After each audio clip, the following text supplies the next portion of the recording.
Olá, muito boa noite a você. Eu sou Adalberto Piotto e seja bem-vindo ao Cenário Econômico pela TV Brasil, com emissoras públicas de todo o país. Diretamente dos estúdios da B3, no centro da cidade de São Paulo, vamos aos destaques do programa de hoje. Vamos lá? Temos os destaques. As ações da mineradora Vale despencaram hoje aqui na Bolsa de Valores. Foram mais de 20% de queda. Na verdade, a Vale atingiu o menor valor de mercado da companhia desde abril do ano passado. O Ibovespa sentiu o peso da mineradora e fechou também em queda. A Vale tem um peso importante nesse índice no Ibovespa. Multas e reparações que podem vir, ou seja, de indenizações, colocam em risco o futuro financeiro da empresa, além de toda a tragédia, evidentemente, humana, dada esse caso em Brumadinho. O presidente em exercício, Hamilton Mourão, diz que o governo pode intervir no comando da empresa. A explicação é simples. A empresa, sim, foi privatizada ainda nos anos 90, mas o governo detém todas as estatais que foram privatizadas o que se chama de Golden Share, ou seja, uma ação especial que permite ao governo dizer sim ou não, ou intervir em condições especiais. É o que aconteceu com a Embraer. A Embraer, para poder ser vendida nessa nova empresa que vai formar com a Boeing, o governo tinha um poder de veto numa Golden Share, justamente essa. Ou seja, o governo ainda tem o poder em áreas estratégicas, mesmo que a empresa tenha sido privatizada, como foi o caso da Vale. No estúdio, a gente vai falar sobre legislação ambiental, entender o momento, o que é preciso fazer para evitar que novas tragédias como a de Mariana e 3 anos depois a de Brumadinho se repitam. A gente fala disso tudo aqui no Cenário Econômico, que já está no ar.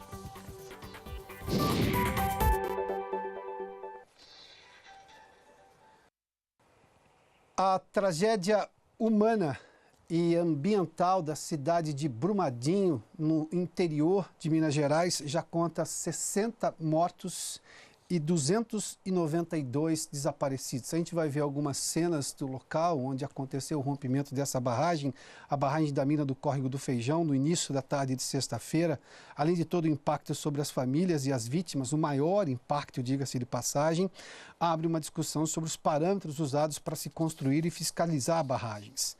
E há, num segundo momento, o aspecto econômico em si. O da Vale, dona da barragem, a maior empresa privada do Brasil, a segunda maior mineradora do país, mas também o quanto ela interfere na economia, por exemplo, da cidade de Brumadinho. A gente vai ter uns números aqui que nós preparamos hoje, nessa edição especial aqui do Cenário Econômico, sobre esse assunto. Nós separamos alguns números sobre o tamanho da Vale e a importância da Vale.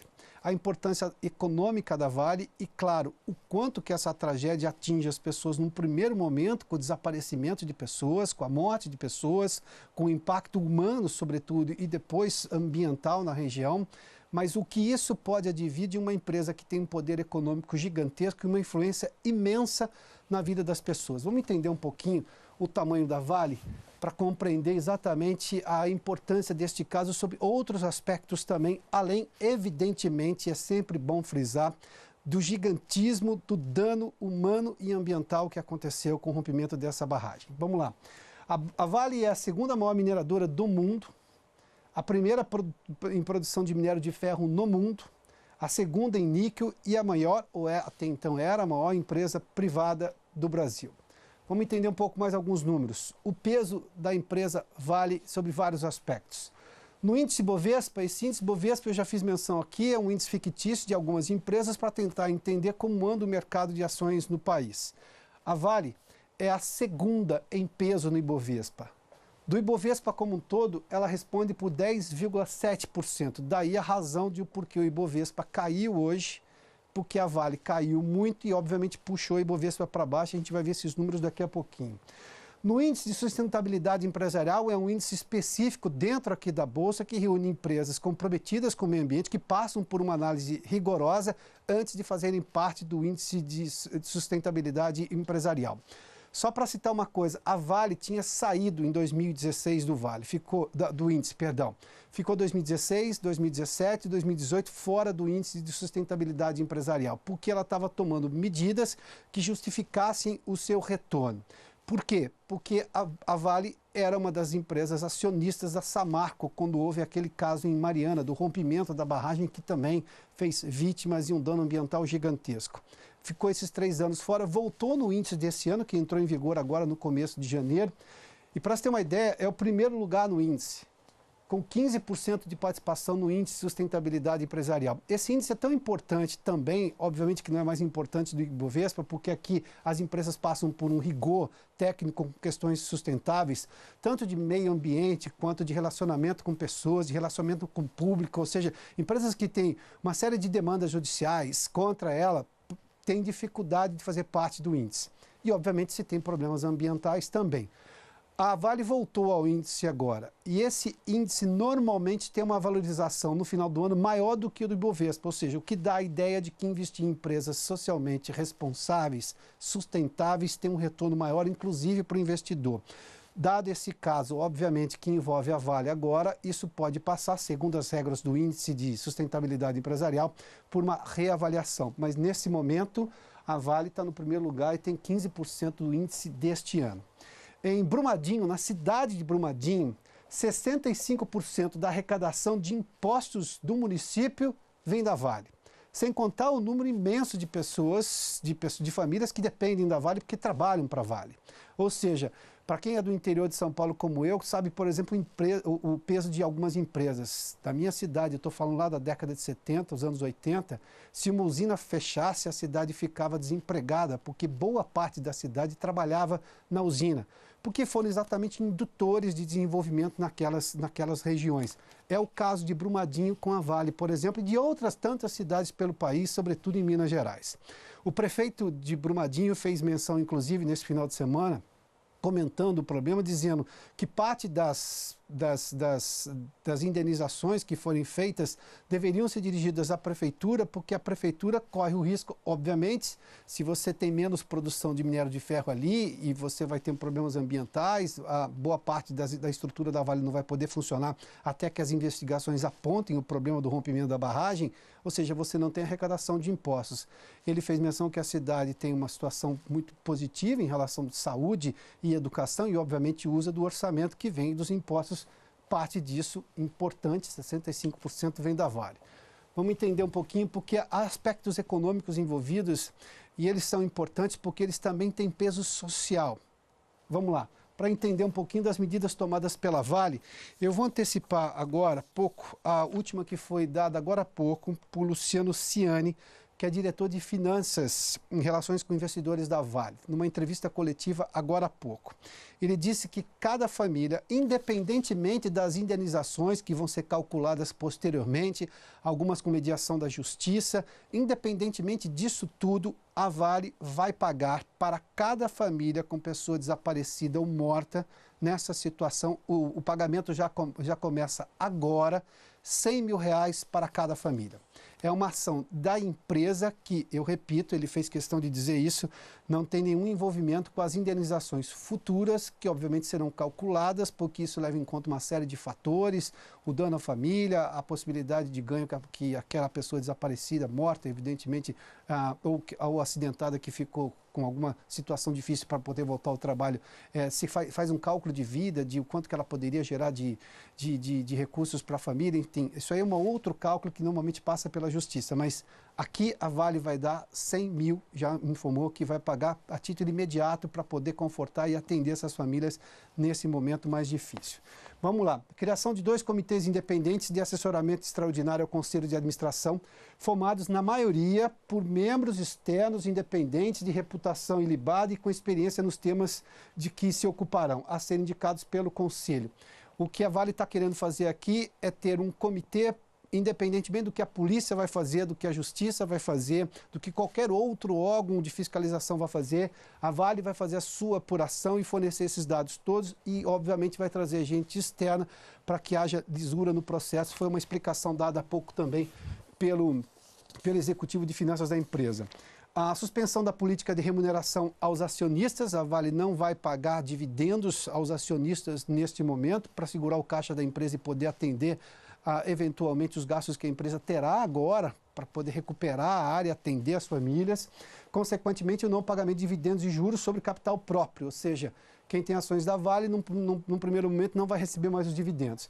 As medidas tomadas também incluem a suspensão do pagamento de remuneração variável aos executivos, ou seja, essas medidas foram anunciadas pela própria empresa. Bom, fato é que a Procuradora-Geral da República, Raquel Dodge, também se manifestou sobre o assunto. Ela disse que a Justiça tem que dar resposta rápida a esta situação. A declaração foi hoje aqui em São Paulo e você acompanha agora no cenário econômico. Existe um culpado ou mais de um culpado? E me parece que há uma cadeia de responsabilidades que precisam ser esclarecidas e bem definidas para que todos envolvidos nesse caso sejam efetivamente responsabilizados. É muito importante que o sistema de administração de justiça dê uma resposta eficiente, dizendo que este caso, esse tipo de responsabilidade deve ser tratado como prioridade dentro do sistema de justiça.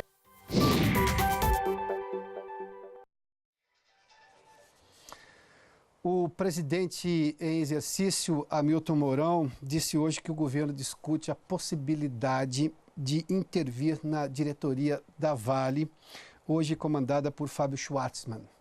O governo brasileiro detém uma Golden Share, que é uma ação especial. Quando houve o processo de privatização das estatais, ainda no governo Fernando Henrique, que ocorreu, por exemplo, com a Embraer, com a própria Vale, a então Vale do Rio Doce, naquele momento, o governo abriu mão de ter capital da empresa. O BNDES tem sim, os fundos de pensão, que também tem influência do governo, também tem, a gente vai falar disso agora daqui a pouquinho, mas o governo detém o que se chama de uma Golden Share, é uma ação especial justamente com poder de veto sobre algumas ações da empresa, porque são áreas estratégicas, por exemplo, o caso da aviação, no caso da Embraer, e o governo não fez uso da Golden Share, mas o governo teve que ser consultado para permitir que a Embraer se juntasse à Boeing. Neste caso, especificamente agora da Vale, seria a primeira vez também que o governo usaria essa ação especial para intervir no comando da empresa, por esse ponto de vista. Na verdade, nós já tivemos uma movimentação do governo Dilma ainda, que mudou o comando da empresa, mas aqui especificamente seria por razões não ideológicas, mas agora porque o governo já cogita a possibilidade de não ver nesta diretoria capacidade de dar andamento a todo o processo de recuperação, tanto da imagem da empresa, da área e o atendimento às famílias, ou seja, lidar com a situação de momento. Bom, uma das possibilidades seria justamente afastar completamente o atual comando da empresa. Isso, obviamente, mexeu com as condições da Vale no mercado. A gente vai dar uma olhadinha agora nos números do mercado que nós temos. Perdão, vamos primeiramente ao Ibovespa. O Ibovespa hoje caiu 2,29% a 95.443 pontos. Vamos lembrar de duas coisas. O Ibovespa vinha vindo de sucessivos recordes desde o começo do ano. Aliás, no final do ano passado a gente também teve alguns recordes, mas vamos lá. Neste começo de ano nós tivemos uma sucessão de recordes.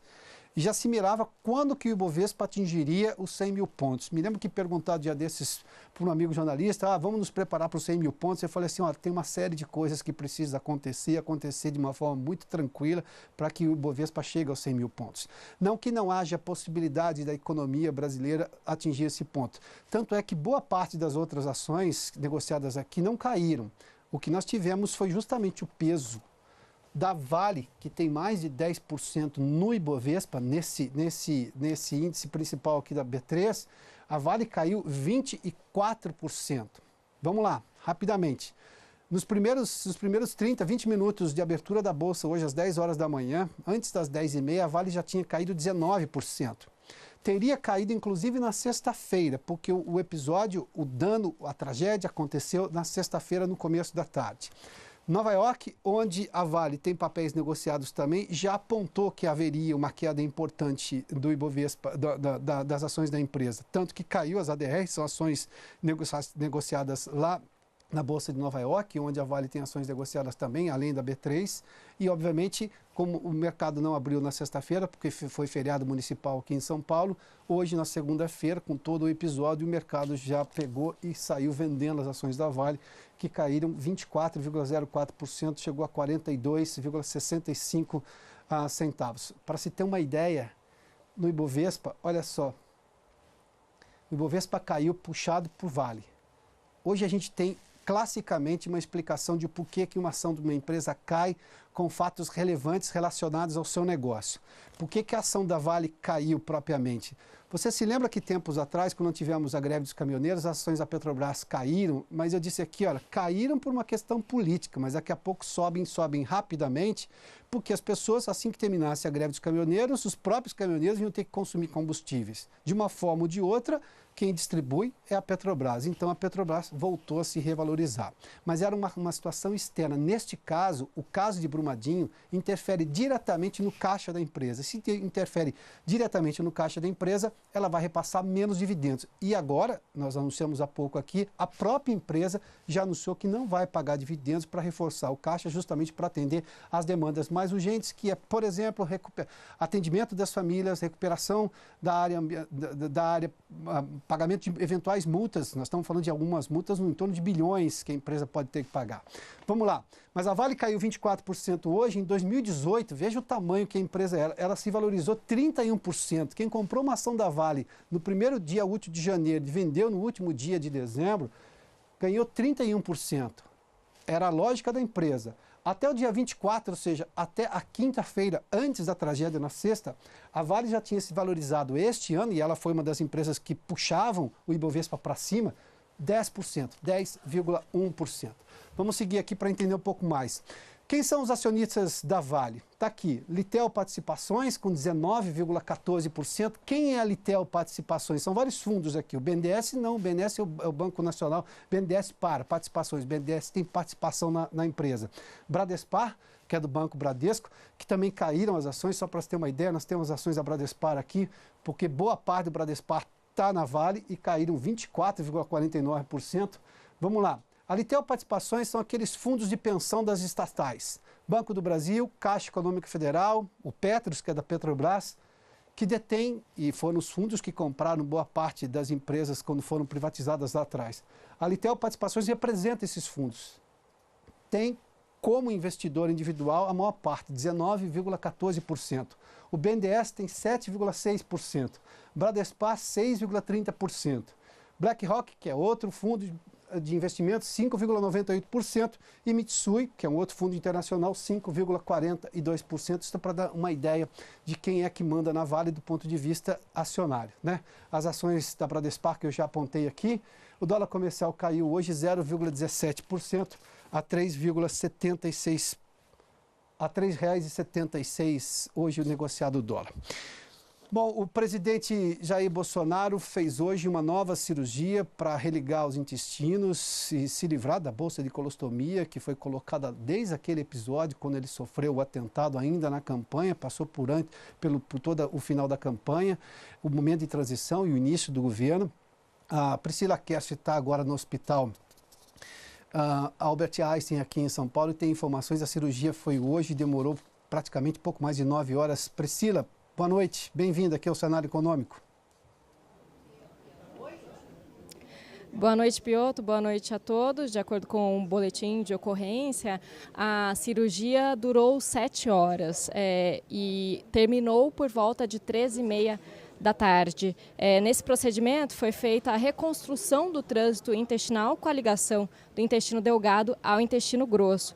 De acordo com esse boletim médico, ocorreu sem intercorrências e sem a necessidade de transfusão de sangue. O porta-voz da Presidência da República, general Otávio do Rego Barros, falou com a imprensa às 5 da tarde e comentou que parte do intestino do presidente Jair Bolsonaro teve que ser retirada por conta de aderências que ficaram da outra cirurgia que ele fez antes. O presidente Jair Bolsonaro está na UTI em situação estável, consciente, sem dor, recebendo medidas de suporte clínico, prevenção de infecção e de trombose venosa profunda. Pouco antes das 5, o presidente Jair Bolsonaro fez uma postagem breve no Twitter, dando a entender que estava tudo bem. A esposa e os filhos Carlos, Renan e Eduardo Bolsonaro, além do pessoal da segurança e da comunicação, estiveram aqui ao longo do dia. Segundo o porta-voz, ele também ainda disse que o presidente Jair Bolsonaro vai passar a despachar diretamente aqui do hospital a partir de quarta-feira de manhã. Até lá, quem assume a presidência, quem é o presidente em exercício, é o general Hamilton Mourão. Piotr.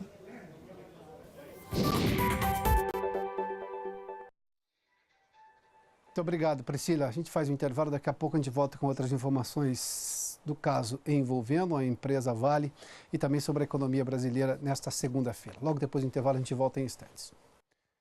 Já de volta com o Cenário Econômico, nós estávamos verificando aqui uma informação da Fitch que rebaixou já o grau de investimento da empresa Vale. Daqui a pouco a gente fala sobre isso. Antes, vamos falar sobre a confiança maior de pequenos empresários aqui no Brasil. A Vanessa Casalino está conosco em São Paulo e tem destaque sobre esse assunto agora, para esse ano, 2019. Vanessa, boa noite. Boa noite, Piotr. Confiança que resulta em investimentos que devem acontecer este ano, motivados pela perspectiva de recuperação da economia. De acordo com uma pesquisa da Confederação Nacional dos Dirigentes Lojistas e do SPC Brasil, 41% dos micro e pequenos empresários pretendem investir agora em 2019. 38% disseram que não devem investir e outros 21% ainda não decidiram. O indicador que mede essa propensão passou de 41,4 pontos em janeiro do ano passado para 47,9 pontos agora. É uma alta de 16% na comparação anual. Mas para a gente ter uma ideia, a propensão é maior quanto mais se aproxima de 100. E o índice, a gente viu, está abaixo da metade. Entre as razões para aplicar mais dinheiro nos negócios, 60% citam a expectativa de um aumento nas vendas. 27% querem se preparar para um aumento da demanda. E 25% dos empresários dizem que querem adaptar a empresa a novas tecnologias. A compra de equipamentos é a principal finalidade apontada por eles. Foi indicada por 31% dos empresários. 26% dizem que vão reformar a empresa e outros 22% que querem ampliar os estoques. Na avaliação da Confederação Nacional de Dirigentes Lojistas, o apetite pelos novos investimentos reflete a melhora na confiança e também a expectativa de que a atividade econômica cresça com mais força esse ano, Piotr.